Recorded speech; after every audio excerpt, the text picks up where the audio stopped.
je voudrais témoigner le Seigneur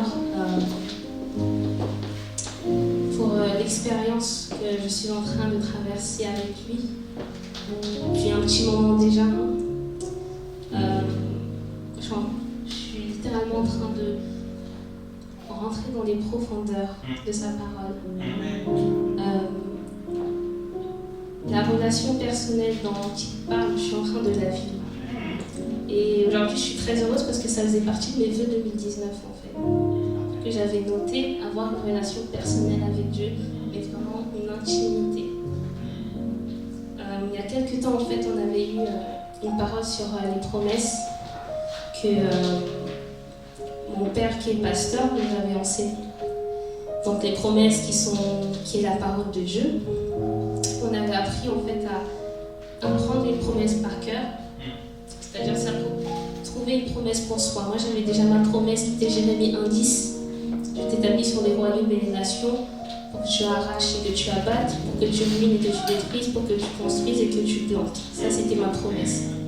Et le but en fait était de la mémoriser par cœur dans la tête, ensuite de se l'approprier, donc qui est la mémorisation du cœur, et ensuite de la répéter et de prier dessus par la foi.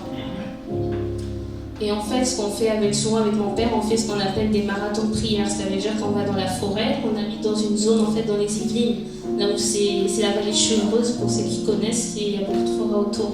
Et donc on va souvent là-bas et on prie en fait. Et ce jour-là, on avait prié, on avait fait un parcours de prière sur les promesses. Ensuite, comme moi, je suis rentrée chez moi, parce que moi j'ai mon appartement à Mulhouse, là où j'habite et je travaille. J'étais tellement motivée que je me suis dit non. Là, ce que j'ai appris, je veux vraiment voir la main de Dieu dans ma vie. Je traversais certaines situations, j'ai dit non, là, je sais que si je prie, si je m'y mets, mais vraiment à fond, et si j'y crois, il va se passer quelque chose. Donc, j'ai décidé de mettre un programme en place. Je suis rentrée, c'était dimanche, et le lundi, je travaillais. J'ai mis un programme en place, j'ai appelé ce programme Traitement Choc.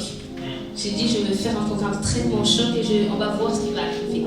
Donc ce programme, il consistait, je me suis dit, je vais prendre une semaine où je vais faire jeûne, prière et sainte seine. Lundi, jeûne, prière, sainte seine. Mardi, mercredi, jeudi, vendredi, samedi. Et dimanche, ça allait être le jour de clôture à l'église.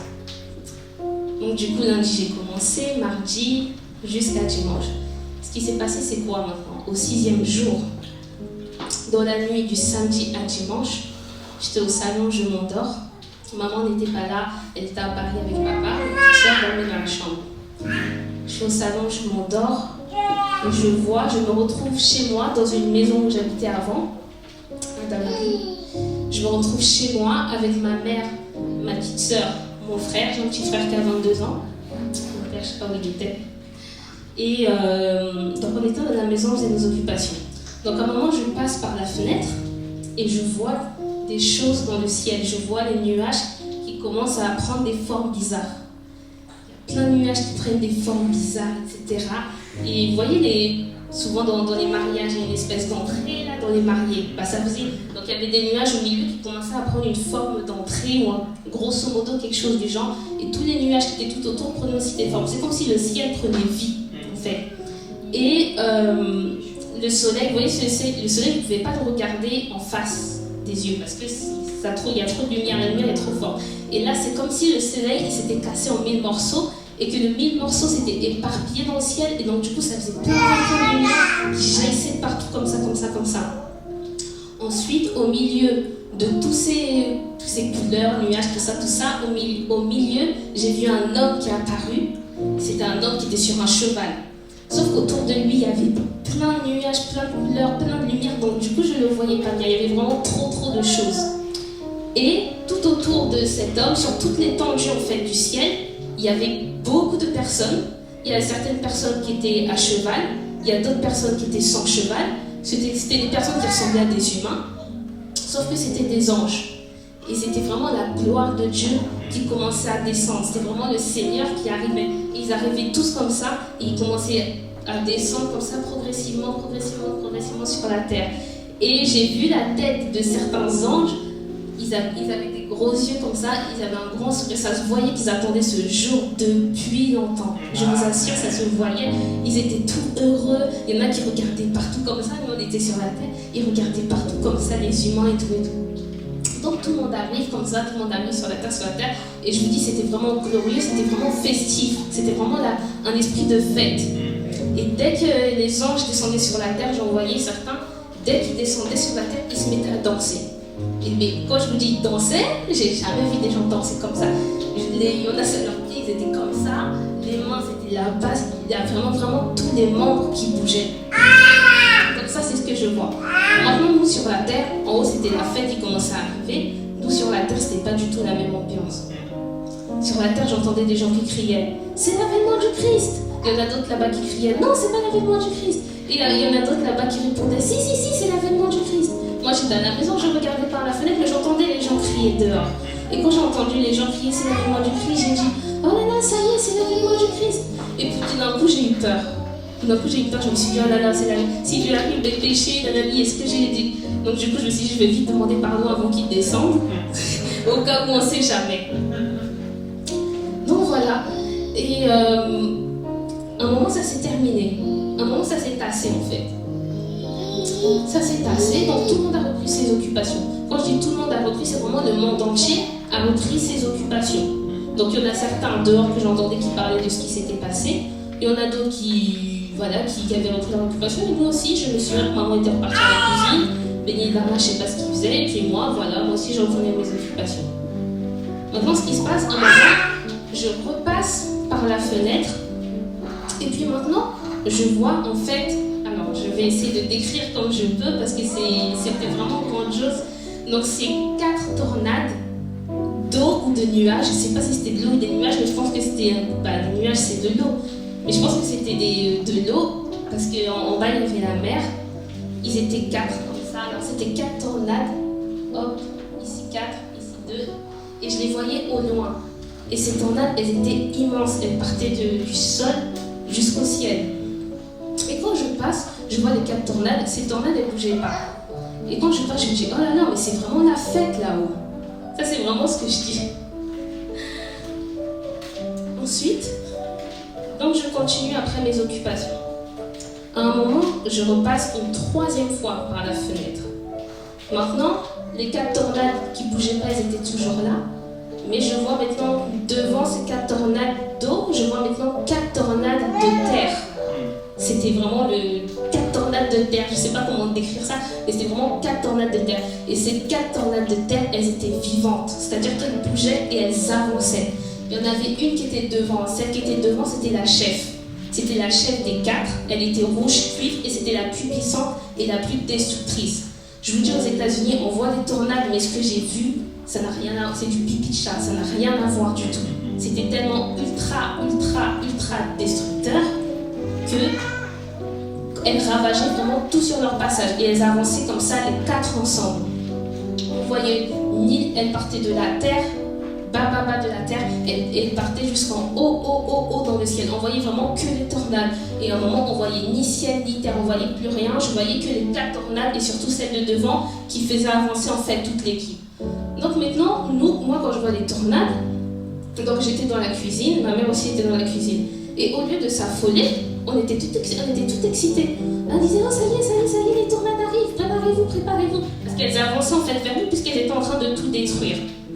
Donc du coup, on se met tous comme ça. Moi je suis là, il y a ma petite soeur, il y a mon petit frère et ma mère, et on se tient tous par les épaules. On les tient tous par les épaules et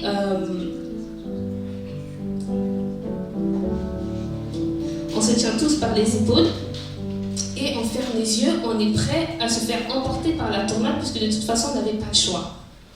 On se tient, on est tout excités, on ferme les yeux, j'entends la tornade qui arrive, ça faisait des grands bruits, mais comme je vous le dis, en fait c'était tellement énorme que rien que le fait là de décrire, ça n'a rien à voir avec ce que j'ai vu. Mais j'essaie vraiment d'imager ça parce que c'était trop grandiose. Ça faisait un bruit énorme. C'est même quand j'entends du bruit dans le ciel, ça me fait peur. Donc les tornades, elles arrivaient. Et on était au salon, on était dans la cuisine, on s'est mis devant la fenêtre, on s'est tenu comme ça pour être prêt à se faire emporter par la tornade. Mais malgré la puissance de la tornade, c'est quand même quelque chose qui fait peur, on était tout excités. C'était ça en fait qui était paradoxal. La tornade arrive et elle nous prend, elle nous emporte. Je ne vois plus personne. Et ce qui est en fait bizarre, c'est que une tornade, c'est quelque chose qui est ultra puissant, puisque c'est du vent qui souffle fort. Et sauf que quand moi je suis rentrée dans la tornade, j'ai senti mon corps partir dans la tornade. Et là, pendant que je dormais, j'ai vraiment senti mon corps partir dans la tornade. Et ce qui est marrant, c'est que malgré la force de la tornade, quand moi je suis rentrée dedans et que j'ai senti mon corps partir, c'était tout doux. C'était doux, c'était silencieux et ça partait comme ça, tout doucement, c'était silencieux, c'était doux. Je ne sais pas comment vous l'expliquer, mais ça n'avait rien à voir avec la puissance de la tornade qu'on entendait. Et dès que j'ai senti mon corps dans la réalité partir avec, je me suis réveillée. Et quand je me suis réveillée, j'ai mis plusieurs minutes à comprendre que j'étais au salon, j'étais à Mulhouse et qu'en fait, je dormais. Parce que c'était tellement réel. Quand je vous dis c'était réel, c'était vraiment réel. Donc du coup, quand j'ai eu cette vision, j'étais toute dépassée, tout détournée. Et il y a beaucoup de choses que j'ai senties en moi quand je changeais dans ma vie. Mon esprit, pendant 2 semaines, suite à ça, il était en extase, il était excité. Le lendemain, on a eu la Sainte Seine à l'église. Déjà, quand il y avait eu la louange, je sentais mon corps qui avait envie de bouger. Et moi, j'essayais de me retenir parce qu'il y avait des gens et tout, je ne voulais pas me lâcher. Mais vraiment, je me dis, mon corps, je voulais faire n'importe quoi. J'avais envie de me rouler par terre, j'avais envie de sauter dans les murs et tout. Et j'essayais de me contrôler. Et ensuite, quand il y a eu la prédication, chaque phrase que c'était une pasteur, chaque phrase que la femme elle prononçait, ça a résonné dans tout mon corps. Chaque phrase, ça a résonné dans tout, je l'entendais dans tout mon corps, comme si mon corps était vide et quand ça rentre, ça résonne. Et ensuite, il y a eu la Sainte Seine. Quand il y a eu la Sainte Seine, j'ai eu peur. C'est la première fois de ma vie que j'avais peur de prendre la Sainte Seine. J'ai réalisé que la Sainte Seine, c'était une puissance, qu'il y avait une puissance dans le sang et le corps de Jésus. C'est pas n'importe quoi qu'on prend, que j'allais prendre ça, que j'allais l'ingurgiter dans mon corps. Je me disais, mais qu'est-ce qui va se passer?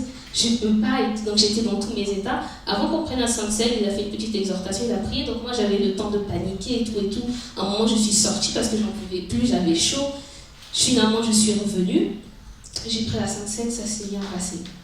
Et après, pendant 2 semaines, je vous dis, mon esprit était en extase et en même temps, j'avais mal à la tête, j'avais l'impression que ma tête, elle allait exploser. J'étais malade, j'avais mal partout, même au boulot, je me sentais pas, je pouvais pas demander un arrêt pour dire que oui, voilà, j'ai une vision. Mais j'étais vraiment malade pendant au moins 2 semaines. Je me disais, mais c'est bizarre parce que ce que j'ai vu, c'était vraiment la gloire de Dieu, l'avènement du Christ, mais je suis malade, mon corps n'a pas supporté en fait. Ma tête, je me dis qu'elle allait exploser. Et en fait, suite à ça, j'avais décidé de faire un 2e programme par rapport à ça. Un programme que j'ai appelé Armes de destruction massive. Et quand j'ai commencé, j'ai fait pareil avec la Sainte Seine, mais j'ai tout de suite senti que la Sainte Seine, étant donné que c'est une puissance et que maintenant je sais ce que je prends, je vais arrêter. Parce que sinon, je ne sais pas, peut-être j'allais mourir. Donc je me suis dit non, je vais arrêter la Sainte Seine parce que prière, jeûne, Sainte Seine, ça fait beaucoup. Ça fait beaucoup pour le corps humain. Donc suite à ça, donc comme je vous dis, il y a eu beaucoup de choses. J'ai reçu une certaine sensibilité dans le Seigneur. Je sais maintenant que la parole de Dieu, elle est vraie. Il y a un détail que j'ai oublié de vous dire. Pendant qu'on était en train de se tenir, avant que la tornade arrive, j'ai entendu une voix qui a dit « Le ciel et la terre passeront ». Ça, c'est la voix que j'ai entendue. Donc quand je me suis réveillée, je suis tout de suite partie chercher le verset. Et le verset, il est dans plusieurs chapitres, des évangiles, mais j'ai relevé celui qui était dans Marc 13, versets 26, 27 et 31. Et ce que j'ai lu, ça a décrit exactement ce qui est écrit. Et c'est pour ça que j'ai réalisé vraiment que la parole de Dieu est vraie, mais en fait elle est tellement vraie que ça fait peur. Elle est tellement vraie de chez vrai que ça fait peur. Et aujourd'hui, je crois à tout ce qui est écrit. Même si je ne comprends pas, je crois parce que je sais que c'est vrai et je sais que ça se réalisera. Donc, j'ai continué ma vie comme ça au fur et à mesure. Maintenant, ce qui s'est passé, c'est qu'on a eu un deuxième enseignement. Maintenant, c'était sur la foi. Papa nous avait appris que la foi regarde au passé et que l'espérance regarde au futur. Quand il a dit ça, j'ai pas compris. J'ai dit comment ça, ma foi regarde au passé? Parce que quand Jésus parle, il dit voilà, et vous le verrez s'accomplir. Donc c'est dans le futur. La croix, la foi, c'est le futur, c'est l'espérance. Donc je ne comprenais pas. Je lui ai dit, mais de quel passé tu parles? Il m'a dit non, en fait ce passé, c'est l'œuvre de la croix. C'est le passé de Jésus qui est mort à la croix de Golgotha. Et c'est ce passé-là dont on parle. C'est le point sur lequel nous, chrétiens, on doit se fixer. Et c'est pour ça que notre foi doit s'appuyer sur ce qui s'est passé à la croix, dans ce qui s'est passé avant. Et ce sont des choses qui se sont déjà passées. Et Jésus-Christ a dit lui-même que tout a été accompli. Donc moi j'ai dit, ah bon d'accord, donc c'est ce passé-là. Il m'a dit, oui, c'est ce passé-là. Et l'espérance qui est au futur, ça nous est donné pour attendre. C'est pour cela que si par exemple tu pries par la foi, tu demandes quelque chose, tu n'as plus besoin en fait de demander. C'est des choses qui t'ont déjà été données, puisque Jésus a dit que tout était accompli. Donc c'est un héritage. Donc dans cet héritage, on a plusieurs choses. Et juste avant, comme je travaillais à la banque en fait, on fait des formations. On avait fait une formation sur les droits patrimoniaux, tout ce qui est contrat de mariage et notamment aussi les héritages. Et donc j'ai mieux compris encore la notion d'héritage que quand Jésus est mort à la croix de Golgotha, on est devenu héritier, on est devenu co-héritier du Christ. Donc on a le droit de réclamer des choses, notamment la guérison. Et j'avais fait l'expérience une semaine après justement cet enseignement. Ce jour-là, en fait, j'étais assise au salon sur le fauteuil. Et Darla, elle est allée à l'école. C'était entre midi et 2, je ne travaillais pas cette semaine. Et à un moment, j'ai voulu me lever pour l'accompagner. Et j'ai senti que j'avais une douleur. J'avais une douleur au niveau du cœur, de la poitrine. J'arrivais plus à me lever. J'essayais de respirer, ça me faisait mal. J'ai dit à Darla, mais je me sens pas bien, j'ai mal ici. Et tout. Elle me dit, non, mais essaye de t'allonger. J'essaye de m'allonger, mais j'arrive pas parce que ça me fait mal. Donc du coup, je peux pas m'allonger, je suis obligée de rester assise. Et je commençais à paniquer parce que Darla allait partir. Moi, j'étais seule, je ne pouvais pas bouger. S'il m'arrivait quelque chose, comment j'allais faire? Et Darla me dit, bon, bah, bouge pas, je vais y aller prendre du Doliprane. Un petit Doliprane avant de partir, comme ça, tu vas le boire. Je dis, ok. Et moi, elle va prendre le Doliprane et pendant ce temps-là, moi, je commence à prier. Je commence à prier, Seigneur, au nom de Jésus, je sache cette douleur, etc., etc. Et je sentais toujours la douleur. À un moment, je me suis dit non, je vais changer de façon de prier. J'ai appris que la foi, elle regarde le passé et que l'espérance regarde le futur. Donc, j'ai plus besoin de chasser la douleur. La douleur, elle est là illégalement, mais là, c'est la guérison dont j'hérite. Donc, j'ai commencé à appeler la guérison. J'ai dit guérison, entre dans mon corps. Guérison, viens tout de suite dans mon corps. Tu vois, applique-toi comme une pommade, entre dans mon corps parce que tu fais partie de mon héritage et je réclame cet héritage. Jésus a dit que tout était accompli. Dès que j'ai prié, instantanément, j'ai senti la douleur, mais j'ai vraiment senti la douleur partir d'une seconde à l'autre.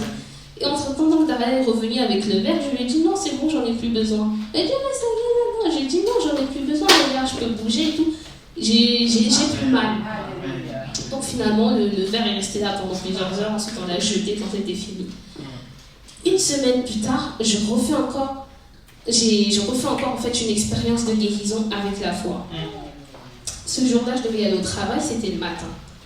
Le matin, je me lève, j'ai un espèce d'un peu de mal de ventre, un mal de ventre bizarre dont j'ai pas l'habitude. Je continue de me préparer, et plus en fait, je me prépare et plus ça s'intensifie. Maintenant, avant de partir au boulot, je vois déjà qu'il est 45 et je vois que la douleur elle s'intensifie et qu'elle m'empêche maintenant de marcher. Je me suis dit, mais comment je vais faire pour aller au boulot? Je travaille à 15 minutes, c'est pas très loin, mais j'avais tellement mal que je pouvais pas marcher jusqu'à là-bas. Et je me suis dit, mais même si je prends le tram à côté, déjà il faut que j'arrive au niveau du tram. Et ce que je ressens, j'arriverai pas. Et à un moment, j'avais tellement mal que je savais pas quoi faire. Je me suis dit, je peux pas rester à la maison, je vais me faire blâmer au boulot. Et en même temps, j'ai mal, je sais pas quoi faire. Je me suis dit, non, je vais prier. J'ai déposé mon sac, j'avais déjà mon manteau sur moi, je me suis assise.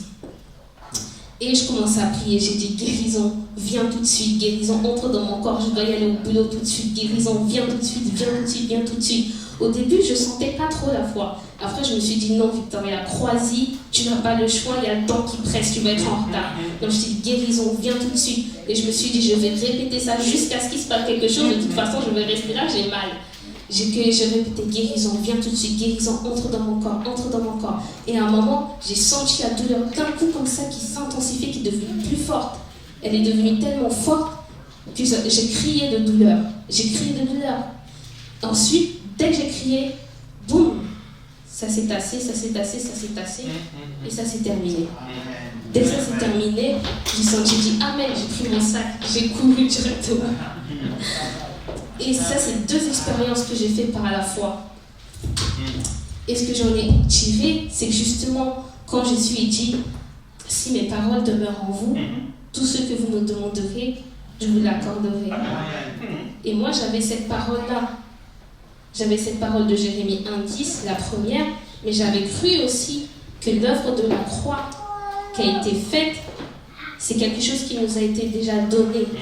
Donc il y a des choses que je n'avais plus besoin de demander parce que ça faisait partie de mon héritage. Et ce sont des choses que j'ai le droit légalement, notamment donc la guérison. Et donc souvent quand ça m'arrive, maintenant je m'exerce à prier par la foi et tout. Et voilà, je voulais vraiment nous encourager à prier par la foi, à croire aux promesses de Dieu et à croire surtout à sa parole. Parce que sa parole, elle est vraie, vraie, vraie, vraie et vraie. Au nom de Jésus.